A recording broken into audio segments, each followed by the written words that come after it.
Om Niranjanam Nityam Anantarupam Bhaktanukampa Dhritavigraham Vai Ishavataram Parameshamidhyam Tang Ramakrishnam Shirasa Namama Jananim Saradam Devim Ramakrishnam Jagatgurum Padapadme Tayo Sritva Pranamami Muhurmuhu Namasri Yatirajaya Vivekananda Surai Satchid Sukhaswarupaya Swamine Tapaharine. So we were studying the sixth chapter of Swami Vivekananda's Karma Yoga. The title is The Non-Attachment is Complete Self-Abnegation. So that's the idea which Swami Vivekananda ji was illustrating in the last class. We saw that we even need not believe in God. But if we are practicing unselfishness in our life, we will find that is the greatest transcending factor. The biggest paradox is the more we think of ourselves, the more we feel that we are as if encapsulated with our worries, our tensions. The more we can think of others by making myself secondary, the more we can move out, reach out, and annihilate the ego as much as possible. The biggest paradox, that's the biggest paradox. The less we think of our own self, the better we are, the better we find we can transcend even in our day-to-day life. The cause of our illness is our worries, tensions. And the best way of getting rid of it is to move out, reach out. In the spiritual sense, to get liberated means actually the annihilation of the ego. The ego is the false ego. There is nothing as such called this limited individuality. The word individuality itself speaks of that. What does the word individual means? Individual. That which cannot be divided is individual. We are not individuals yet. When Swami Vivekananda was delivering lecture on Jnana Yoga in the West, and when the idea came that at last the spiritual liberation means the emergence, the emergence of this limited I in the cosmic amness. The idea in Vedanta is this Atman, the sense of individuality that I feel within the I. If I close my all the indriyas, my eyes, my ears, my sense of touch, smell, taste, I stop all of them. I'm not interacting with the world. I close my eyes. I try to keep my mind free of thoughts. At last, I will find that I cannot get rid of the idea which is constantly emanating from within, that is I. And that I is localized. I'm not interacting with the world, but still, when that I is emanating from me, I have a sense that it is localized, it is located at certain place. That I am sitting in one place. From there, my mind is as if spreading out to the entire universe. As Swami Vivekananda used to say very nicely, that this our individuality is like a circle which has a center but which has no circumference. Even if the science comes and says me that this is the last galaxy beyond which nothing is there, they never say. I'm just for a example, I'm just stating. Till now, they have never found the end of the universe.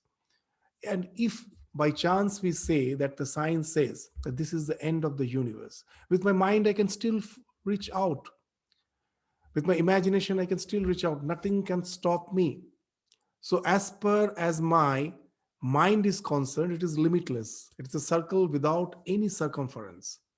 But I cannot jump out of myself. So that's the way in English we say we cannot jump out of this my psychophysical existence. However, I may try, at last I end up with the idea that the I, which is emanating, is localized somewhere within me. The assertion of Vedanta is something which is true. How it is true? Because it's not only the Vedanta philosophy. Throughout the world, any religion, people will say all the religions are so varied. Yes, it's varied as per the doctrines and dogmas are concerned. But if you go to the life of the mystics, those who were not satisfied by mere belief, they intensely led that life, were highly contemplative. And those mystics, when they are speaking, if you just listen to the language of the mystics, somehow you will find they're all speaking of that unity experience, where the small I dissolves and it merges with the universal amness. They all, in the Christian mystics, in Islam, the Sufis, they all speak in the Sufis. In Islam, Al Haq means the truth. Al Haq means the ultimate truth. Al Haq. And the Sufis were considered as blasphemous. Why? They added just un before that Al Haq. An Al Haq, it becomes I am the truth. So, as for the doctrines and dogmas are concerned, people thought that these people are blasphemous. They're just, how can they say I am the Lord? But these peoples have actually reached that domain of the mystics, where through that spiritual realization, they went beyond the small ego, which submerges with the universal amness. And that's what Swamiji is speaking is the only goal of religion, which can come through contemplation in one way. You dive deep within your eye at last to find the eye is no more there. And another way is move out.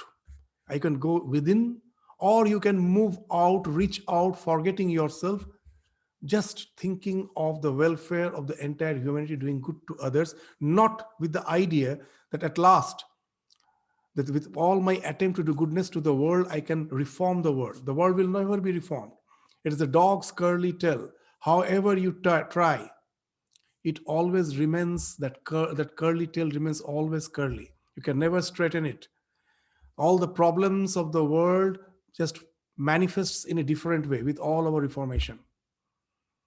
You try to solve the problem in the physical plane, you find that with all our physical well-being, the more the problems are now in mental. But with affluence, you find that the disease, though that most probably we have got rid of the physical hardships, now we find we cannot just deal with our own mind.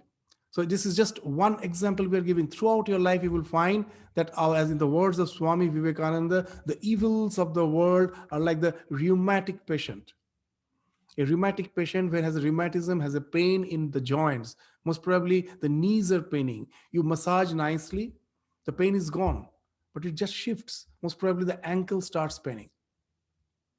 So it's just shifting. The problems are not solved. It just finds expression in a different way.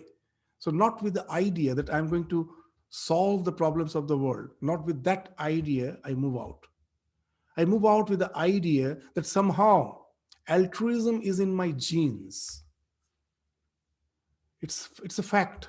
When I see a person in some suffering, the compassion wells up.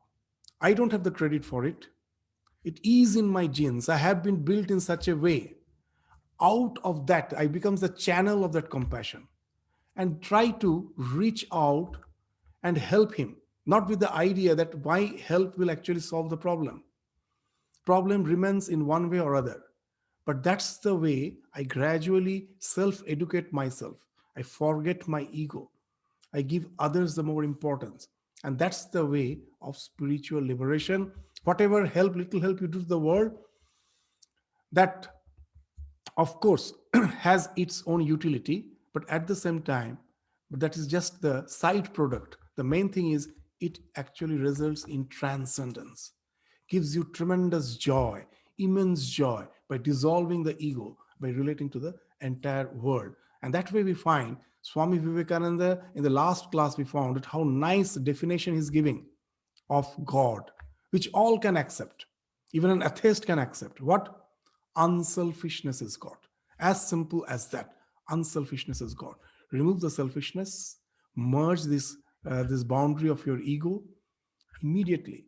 That the amness with which you're relating to the entire world is something which speaks of transcendence. Even in our day to day life, when I say that I am diseased, when I say I'm diseased, when my consciousness gets localized, when I'm throbbing with health, I find life is throbbing through my entire body. I'm not aware of any particular part of my body.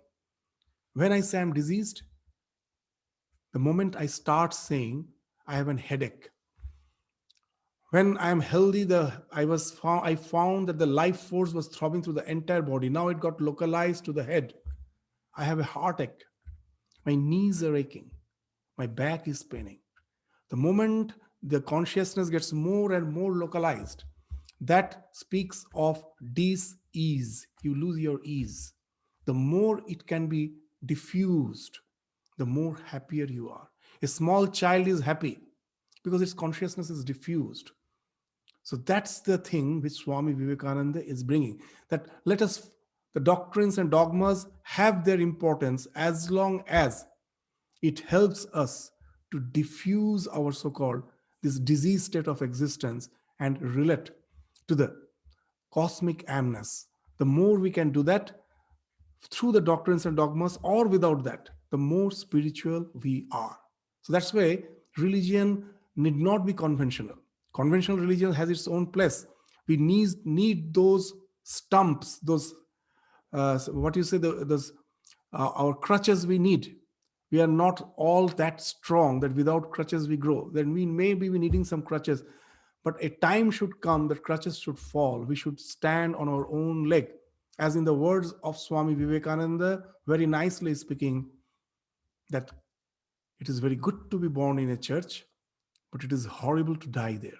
So we have to outgrow this church, the temples, the rituals, everything has a meaning till it helps us to grow.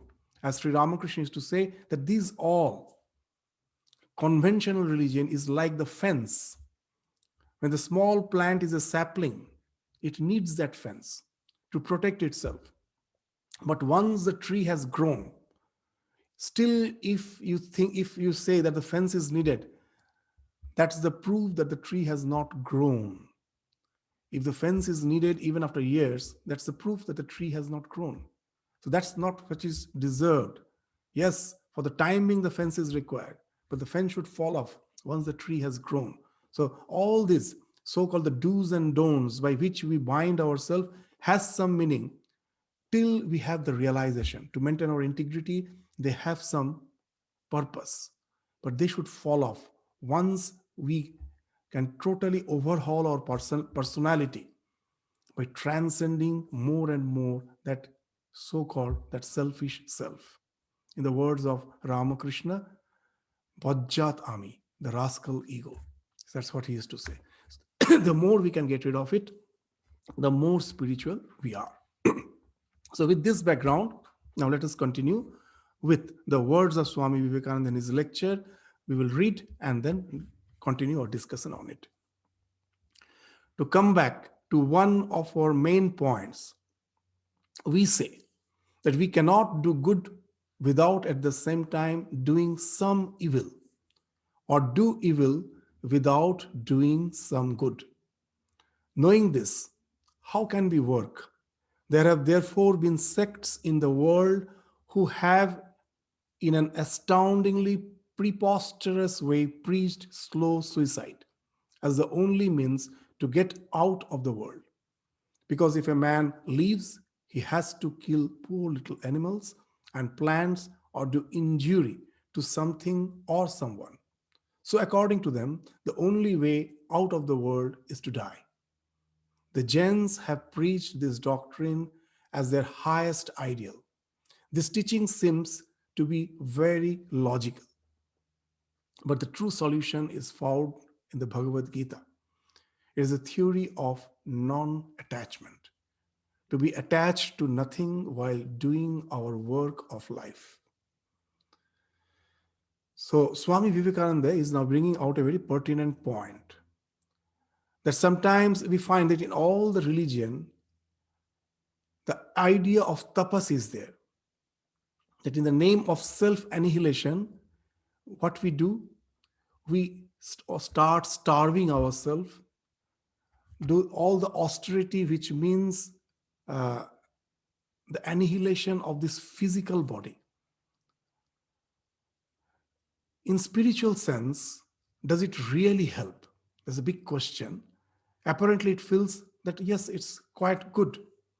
Even what to speak of killing other animals, that to get rid of my so-called impulses, desires, the more I just have some rigorous discipline on myself, it's helpful. But actually, the problem is not with our physique. It is the problem is with the mind. The relation of the mind with this body is just like the way my body is related to the nails. The nails grow, I pare them off, the other again the nails come out. As long as the body is there, the nails go on coming out, I pare them, it again come out. Similarly, as long as the mind is there, in the in Vedanta, in this the Oriental religions, the idea of reincarnation is there.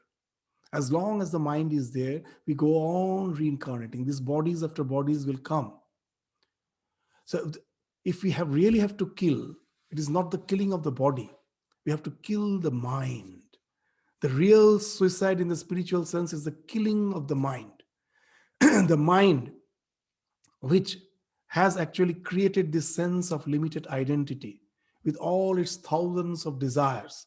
Unless we get rid of it, there can never be any liberation as such.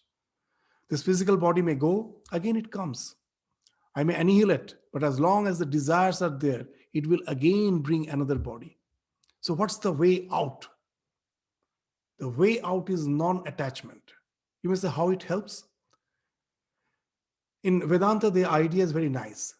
Just let us take a common example. In the summer season, the fan is revolving. Now, how to stop the fan? You will never go and just try to forcefully hold the blades and try to stop it. You will be injured, the fan will be damaged. Nothing else will happen. That's like the suicide. What I do, I just switch off the connection of the electricity with the fan, that is switched off. And then what happens? Does the fan stop immediately? No.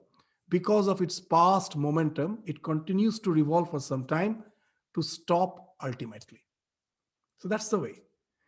Trying to just forcefully stop the fan is damaging the fan, damaging yourself, hurting yourself, damaging the fan. It in no way is going to have some constructive output, some positive output. The way to stop the fan, just switch it off. And slowly, gradually, it will lose that the motion, the inertia of motion that gets expanded out. At last, you find the fan has stopped. So that's the idea which Swami is speaking of as with reference to Bhagavad Gita. That I cannot, the past, the mind with my past desires, past sanskaras is already there. It has its own force. What is the way out? Yes, I have to get rid of it. Then how to get rid of it? Switch off. What is the switching off? That behind every action, you will find there is an attachment. How that attachment comes in the Yoga Sutra, very nicely it has been spoken of.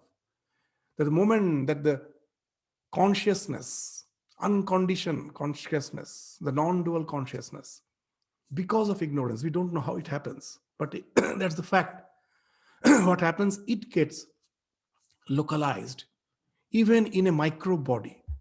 Forget about us, such a complicated, sophisticated being. Even in a microbe, what's the thing happens? From ajnana comes asmita, the sense of amness. From that comes the other three things: raga, dvesha, abhinivesha. Just take an ordinary experiment that in a petri dish, I see through the microscope, I see many randomly moving particles. I think they are all inanimate.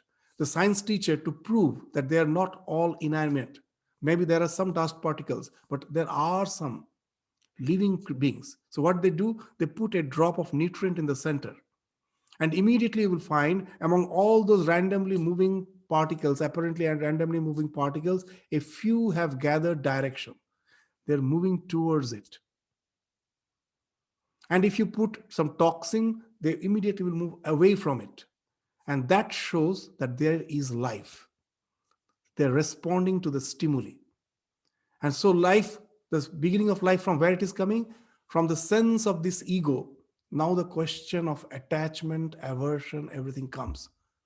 All the action emanates from that. That's the basic thing, from where it has all the actions has emanated, has started.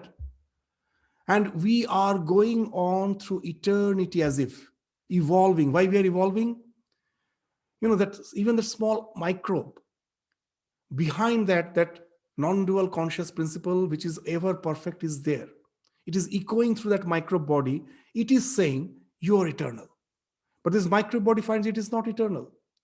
A little change in stimulus, a little change in the atmospheric condition kills it, annihilates it. Now, out of ignorance, it wants to manifest that it's already perfect existence, which is echoing through this body, reflecting through this body. It wants to materialize in the so-called physical plane. And that actually speaks of the scientific evolution. How the evolution is happening, the echo of that perfect non-dual consciousness behind us, which is saying, you are eternal, you are ever perfect, is echoing through that microbe body. And the microbe thinks that as a microbe, I am eternal. But it finds it's never possible. And now it starts conglomerating with the other microbes. There's a division of labor, that you do the circulation, I do the digestion, you do the respiration. And at last we find the sophisticated body like the human being still trying to become eternal. That's how all the science, the technology that is trying to improve the quality of life, to make it more, the lifespan more and more, to increase the lifespan, to increase the quality. Why? It's already perfect. The conscious being is somehow out of ignorance thinking that this eternity which I am thinking of has to be realized through this physical body. So this is the product of the ignorance. So how I can go back to my perfect, that state of existence? So evolution, even Vedanta agrees to it. But as per science, the evolution is a straight line. It goes on. But in Vedanta, they say, we start from the perfection. Because of ignorance, the entire evolution is there.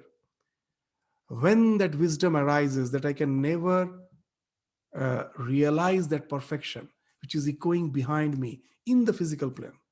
I cannot find expression of the unlimited in the limited world. It can never be done. And what there is no need for it, I'm already perfect.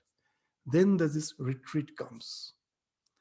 I now start retreating, that I'm already perfect. Why this futile attempt, which is out of ignorance? So this is the question where the question of detachment comes. That I have unnecessarily attached myself out of ignorance with raga, dvesha, vinivesha, with attachment and the fight and flight response. The fight and flight response is also actually a way of expression of your attachment. As I'm attached to life, so I flee away from all the dangers. So the fight and flight response is also a negative way of expressing the attachment. So this attachment is the thing which is binding me to this physical existence. Once that realization dawns, now I have to be non-attached. It is a total mental phenomenon, psychological phenomenon. It has nothing to do with the so-called as this physical existence. So just if you annihilate, as long as the mind is there, it again creates a body. And sometimes we say that the suicide actually results in a very evil, degraded birth. It's a very, why it happens? It's a very common thing. When you are extremely hungry, suppose you are just having a meal, you are relishing it, and suddenly while taking food, you started some quarrel with someone. And out of anger, you threw the plate, went out. Now, as you're terribly hungry now, you won't have any discrimination. Whatever you find, you eat. You can have discrimination when you still have the chance of choosing, because I'm not that hungry. I can choose that what to eat and what not to eat. When you're terribly hungry, you will just grab whatever you get. So those who just somehow deliberately get rid of their physical body, the tremendous desires and everything is there in the mind. Suddenly it was interrupted. Now that craving is so much that each and every soul after death has a choice to choose the body as per the environment in which its samskaras uh, be will fulfill, will fructify. But as because of that deliberate act, its tremendous hunger doesn't allow it to be sufficiently poised to choose that. It just takes birth anywhere in any situation. And that actually speaks of degradation. So suicide is not the way out. Be detached. Be detached and gradually allow that the motion of the karma to stop, to gradually slow down and at last to stop. Swami Vivekananda used to give an example. Suppose there are two wheels suppose that connected by an axle. At the time of Swami Vivekananda, still the fan was yet to be invented. So he's giving another example, very different example, that two wheels are connected by the axle. So if you get hold of one of the wheels and cut the axle, the other wheel will go on revolving for some time to stop at last. And that is the idea of detachment. That cut the axle, the soul is somehow being connected with this physical existence. If you just detach it, then the body goes on for some time with its, as because of the prarabdha, past all impulses, to slow down, to exhaust its past action, and then the question of the real liberation comes. So that's the idea Swamiji is speaking of. So let us just read it, and then you will find that the idea now becomes clear that what he's speaking. To come back to one of our main points, we say that we cannot do good without at the same time doing some evil, or do evil without doing some good. That in this life, pure good is not possible. So what's the way out? So let us end this life. Knowing this, how can we work? There have therefore been sects in this world who have, in an astoundingly preposterous way, preached slow suicide as the only means to get out of the world. Because if a man lives, he has to kill poor little animals and plants or do injury to something or someone. So according to them, the only way out of the world is to die. The Jains have preached this doctrine as their highest ideal. This teaching seems to be very logical, but the true solution is found in the Gita. It is a theory of non-attachment, to be attached to nothing while doing our work of life. Even in the modern science, modern psychology, if you find that this is the same idea, you will find this reflected. That what's the idea of individuality? Is the idea of, as in the words of the Vedanta, karta and bhokta, that I am the doer, I am the enjoyer. In the modern psychology, it has been studied in a very elaborate way, vivid way, that I am neither the enjoyer nor the doer. Na karta, na bhokta. What is this spoken of in the Vedanta? You will find that, am I really the enjoyer? No. If you see the nature of our so-called enjoyments, you will find actually it is not we who are enjoying. We are actually having this happiness has been made as a tool to do some things by which the nature is sustained. It is a tool. It is not actually something which is meant to be given by nature to us as a prize, as a gift. No. The nature very cunningly is using it as a tool to make us do something. By that, it is propagated. The nature of happiness for all the happiness which we have in this life, at last can be boiled down to three desires. Fulfillment of these three desires gives us happiness. In our scriptures, it has been spoken of as putraishana, vittaishana, and yashaishana. Means the desire for progeny, the desire for wealth, and desire for name and fame. All the three, at last, you will find, is related with the sustenance of nature.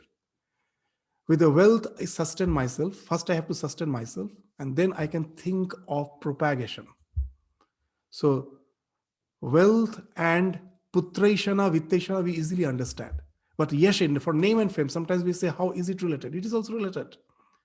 In the animal kingdom, if you see that the male lion, it has its own territory. It won't allow any other male lion to be there because it knows that if it with its might can have its territory, it has the greater chance to propagate its genes. So yasha, the name and fame, that actually again is related to your propagation of genes. Even in the as a human beings, that why we want to be established and all. At last, we will find to have a good family, so that we can have children. So it is all the working of the nature, all the yashanas, and at last it gives us happiness. Is that happiness meant for us? No. If you see the nature of happiness, you will easily find out that any happiness, for how it comes by the fulfillment of any of these three desires.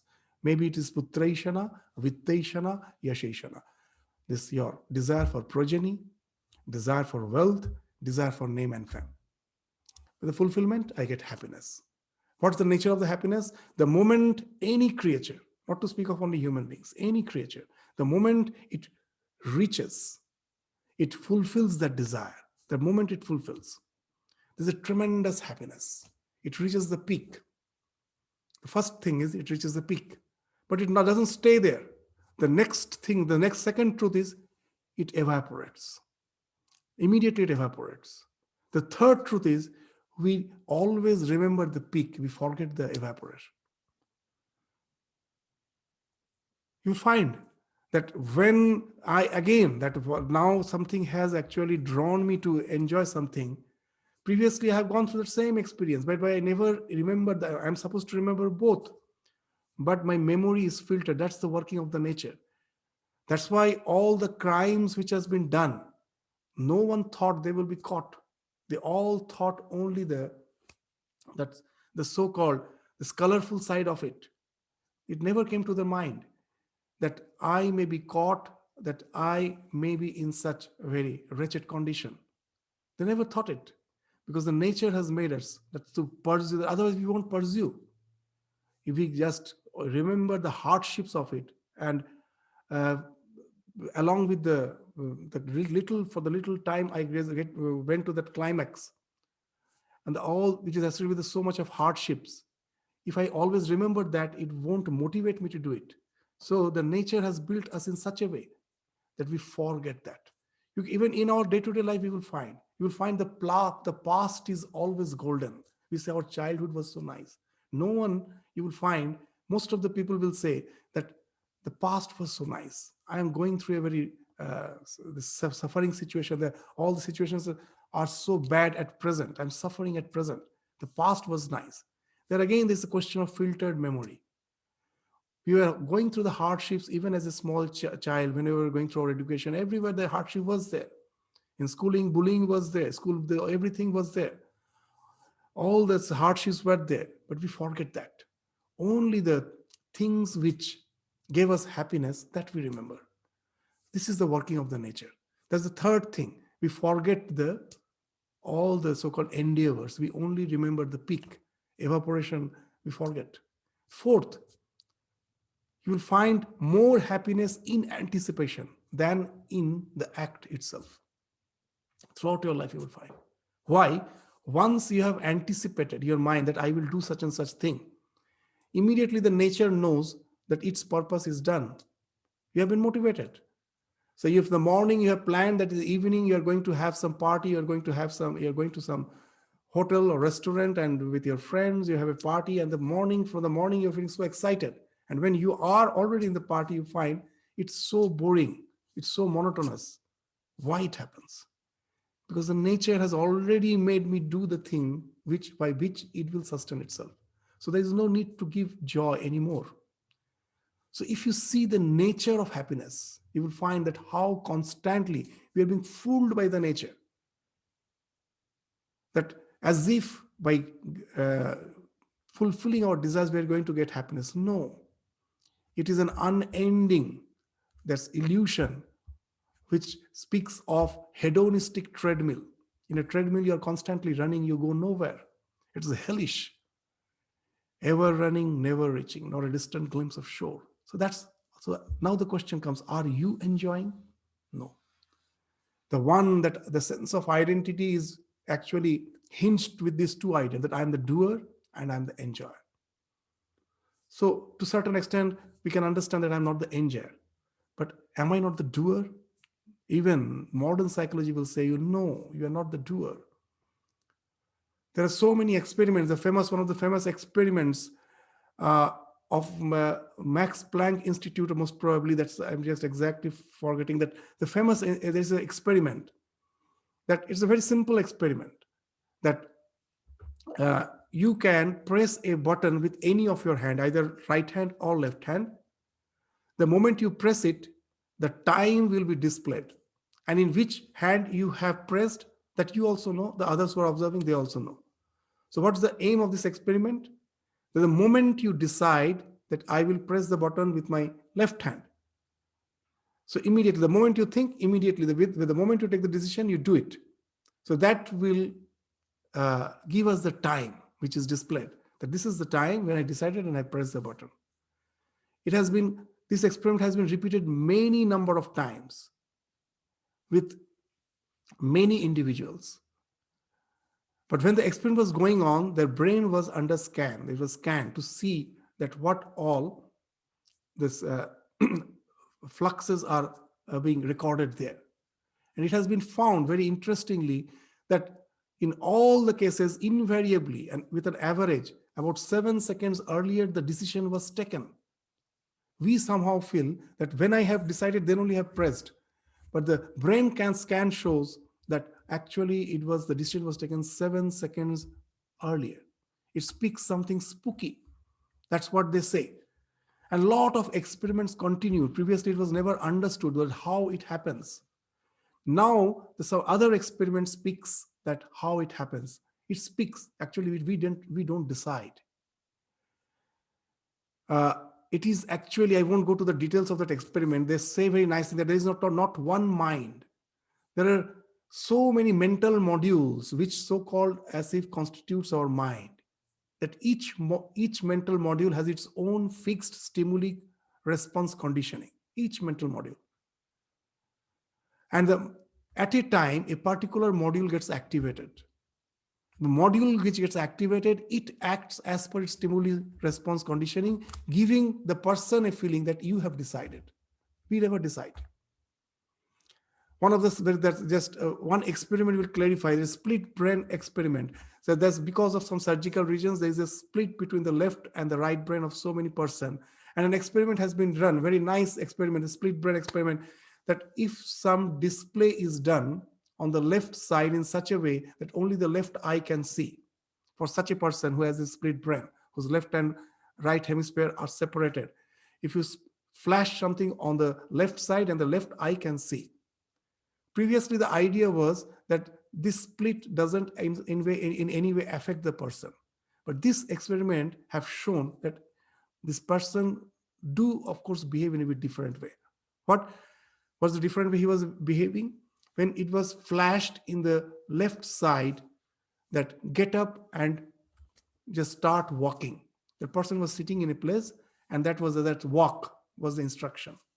Immediately, the person stood up and started walking. Those who were conducting the experiment, they asked, why you stood up? Why are you walking? Immediately he told, just I'm feeling a bit thirsty. I'm just going to have a glass of water. And they were all surprised. They all knew it was the instruction which was flashed, which made him walk. But he's saying, I'm just going to have a glass of water. What has happened? There's a crisscross in this nervous system. Whatever we see from the left eye is actually registered in the right brain. From the right eye, it goes to the left brain. So now, as for this person, there is a split. What he saw with his left eye was registered in the right brain, and the right brain is just an autobiographical brain. Whatever it happens, it just registers. And the left brain is the language. It's the interpreter. It's the language brain. Now, for most of us, when it is connected, that immediately it is passed that, okay, that for me, most probably I would have told, I've seen the signage, that's why I'm walking. But for the split brain experiment, what has happened? That there's no communication between the right and the left. So that nothing went there. But the left brain immediately invented something to interpret. It's a propaganda machine. Because if I say that without any reason I'm walking, the others will think I'm mad, I'm cranky. That's why suddenly I've started walking. So I have to prove myself I'm a beneficial member of the society, benefactors, I'm effective, I'm beneficial. Immediately the brain creates a language. Not only it creates a language, it makes me believe that it is true. That's why all the fanatics are very genuine. They never feel that my belief is not correct. In this world, there is never a fight between the right and wrong. It is a fight between the perspectives. Everyone is thinking I'm correct from my own perspective. And that's the split which has been caused by all our biases. There is no surgical split. We all have a split because of our biases, tremendous biases. And those biases actually makes a particular module to get activated, and that takes its decision, giving us a feeling, I am deciding. The entire world of advertisement is based on that, to activate a particular module and make you believe that you have made the choice. Entire world of advertisement is based on that. They open the TV, each and every advertisement is based on basic principle that after all, you are not the mind, you are not the doer. They know how to activate a particular module and make you believe that you have decided.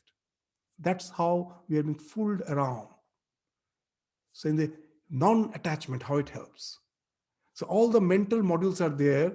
Now at a particular situation, they are getting activated. But when you will find in your life, when you are in default state, and I'm relaxing, I'm not in my office, I'm not with my family, just sitting and relaxing. That's the time I find my mind is behaving extremely in a queer fashion. That I think, let me just sit down and relax, not to worry about anything. And suddenly a thought comes. And you are with the thought for some time, and suddenly you find just diametrically opposite thought comes and disturbs your mind. Your mind is getting assailed by so many thoughts when you are in the relaxed mode. So that's why people don't so as such enjoy relaxation. They always want to be involved in something. If you're relaxed, then you find what this prank the mind is playing with you. What is happening?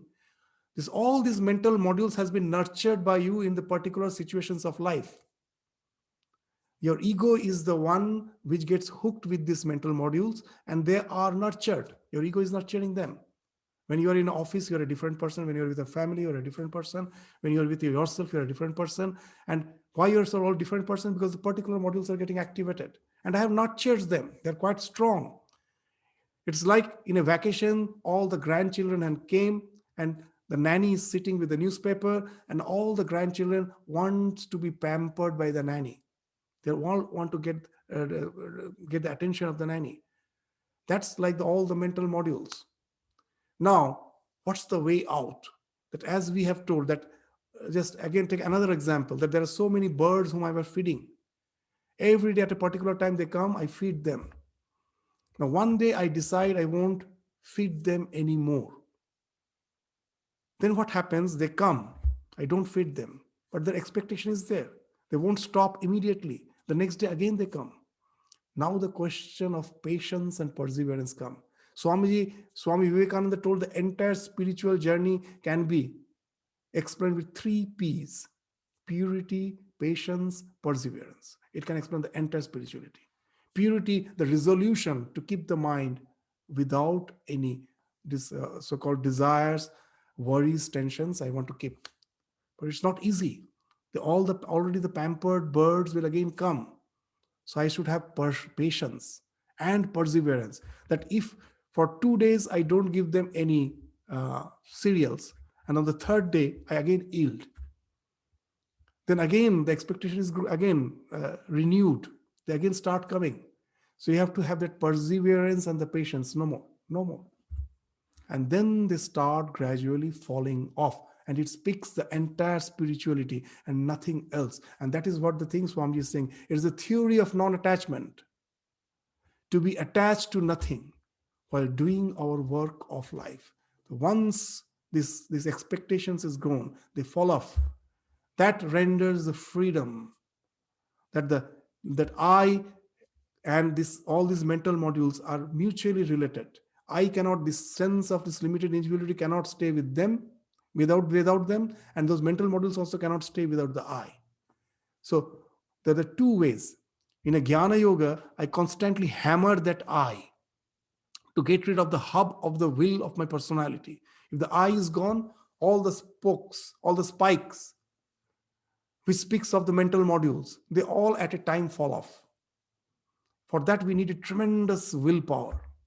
Very few have that. For most of us, Karma Yoga is the way.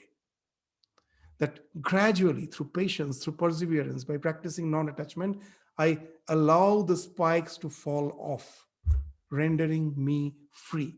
So that's the thing Swamiji is indicating by the word, this non-attachment. Know that you are separated entirely from the world, though you are in the world, and that whatever you may be doing in it, you are not doing that for your own sake. Any action that you do for yourself will bring its effect to bear upon you. If it is a good action, you will have to take the good effect. And if bad, you will have to take the bad effect. But any action that is done for your, is not done for your own sake, whatever it be, will have no effect on you. There is to be find a very expressive sentence in our scriptures embodying this idea, which is actually in the Gita. If he kills the whole universe or be himself killed, he is neither the killer nor the killed, when he knows that he is not acting for himself at all. Just take the example of Arjuna. At the, with full confidence, he came to the battlefield, and seeing his own kith and kin on the opponent's side, his nerves started failing. Why? That when he came with that confidence, it was the confidence of that ego. And when the confidence, again, the nerves started failing again. What has happened? Now that ego is getting related with the kith and kin, the family members he's seeing among the so-called the enemies. And he was totally exhausted. And then in the entire Gita, what the Lord is teaching, that it is he who has the ultimate reality. He is finding expression as this energy. This universe is nothing but energy, Shakti, the rim. And that energy is not chaotic. It finds expression in rhythm. Everywhere you find that rhythm. Everything, that ultimate reality which is beyond the phenomenon, which finds expression in the phenomenon, it finds expression through that rhythm. There's a wonderful rhythm. Everywhere you find that we are bound by the laws, not only the physical laws, even the moral laws are also the ultimate laws.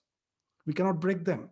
In our attempt to break the laws, we break ourselves. If a person thinks that let me jump out of a 20-story building because I don't believe in gravitation, he's not going to fly. Whether he believes it or not, he's going to crash and die. So similarly, all the so-called do's and don'ts, it's not, nowadays we have a feeling that those things is totally relative. I don't believe.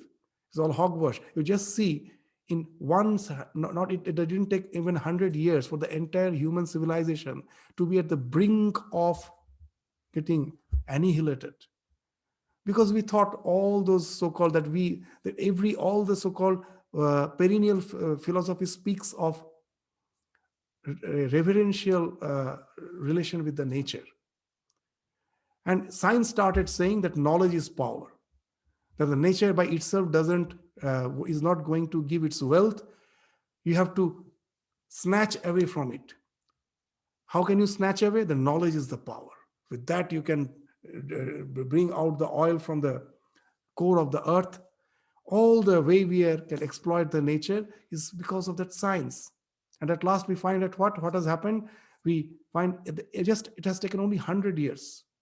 We are finding that we are almost at the brink of annihilation.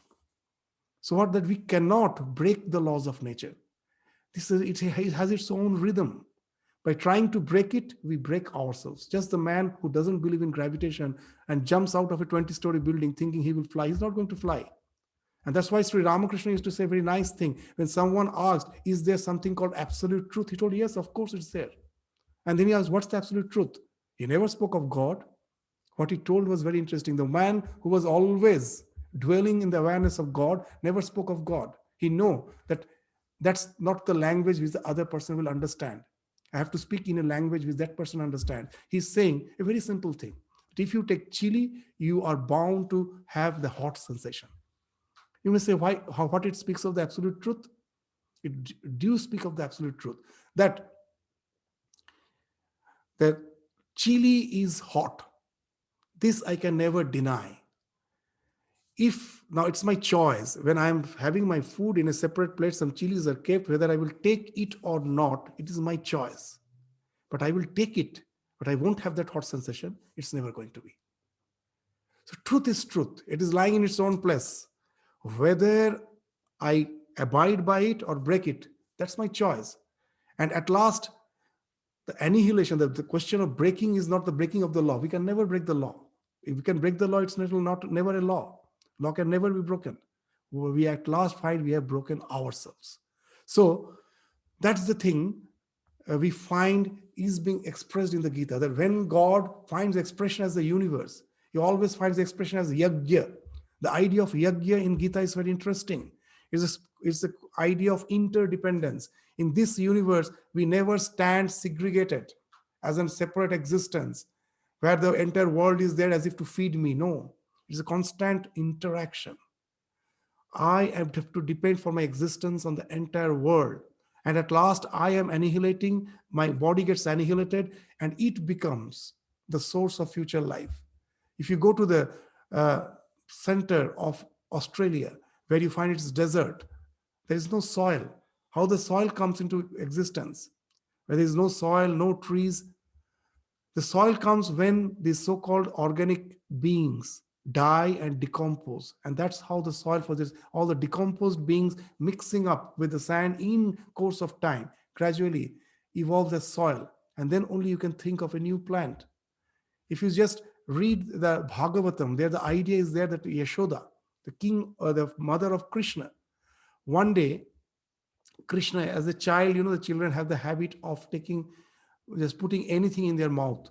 So the Krishna, the baby Krishna, child Krishna has put some small mud, a module, a small uh, bundle of mud in his mouth. And the mother, to take it out, was trying her best. And at last, when the child was not yielding to her command, Yashoda came and pressed the cheeks of the child to forcefully bring it out. And she saw the entire universe in that lump of soil. And sometimes we think these are all, mythological stories. But all the mythological stories have some wonderful truth behind it. What's the truth? If we have the eyes of Yashoda, we also could have seen the entire world in that lump of soil. As we were telling, if there is no life, there cannot be soil. You cannot find soil in Mars. If there is no life, there is no soil. It is a organic matter which decomposes and in the process gradually gets converted into soil. So where there is soil, there must be a tree. Where there is a tree, there must be a sun. There must be water, underground water, all underground minerals. Not a single mineral has been formed in this earth. These are all stardust. From some star it has came. If you have the eyes to see, in a single lump of soil, you can see the entire universe. It is interdependent. It's not something that I am lying segregated from it.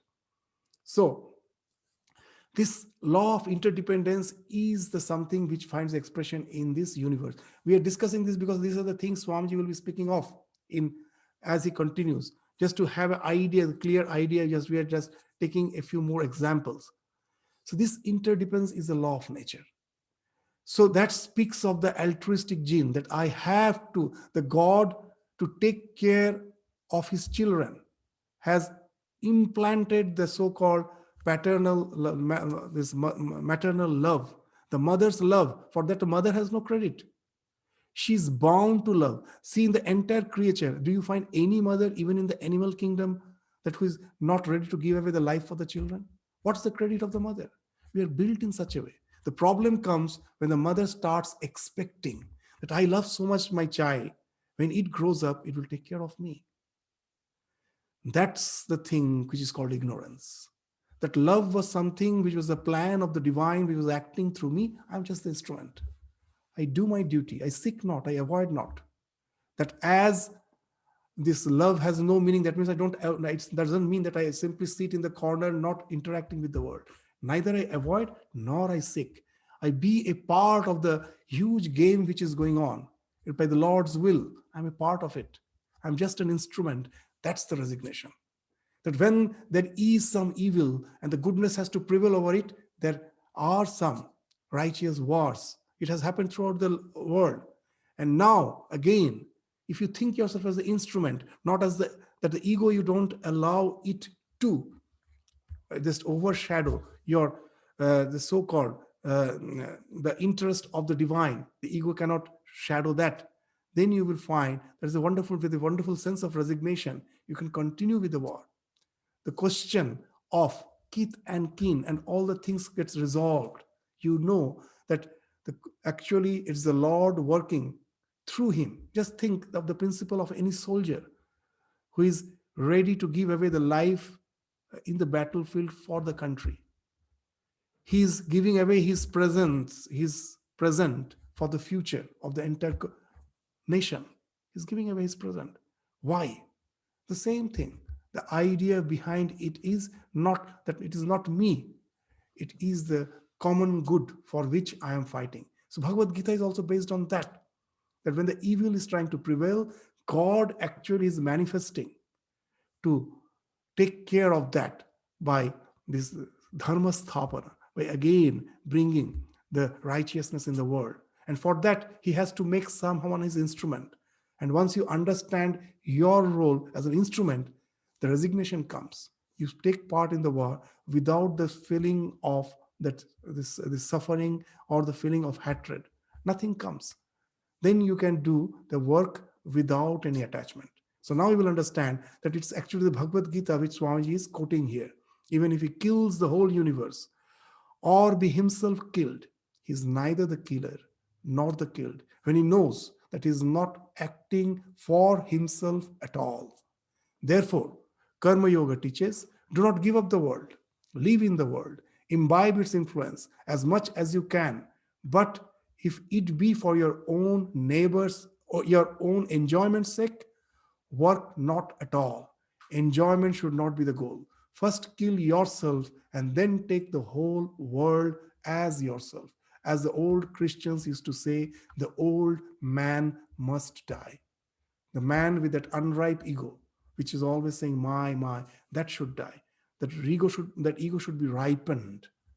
That this me is not the center of the universe. This me has been implanted in this psychophysical existence by the Lord to for some bigger plan, which I don't understand. I resign to it and take part in it with the sense of accept not, seek not, avoid not. And that's the thing which is actually speaks of the Karma Yoga. So we'll continue with this chapter. This is one of the very, as Swamiji is coming to the conclusion of the Karma Yoga, that he has already taken. So these chapters you find extremely forceful, the last 2-3 chapters, where he's giving the message in a very direct manner. So we will continue with the remaining portion, and you will find that discussion goes on the same lines.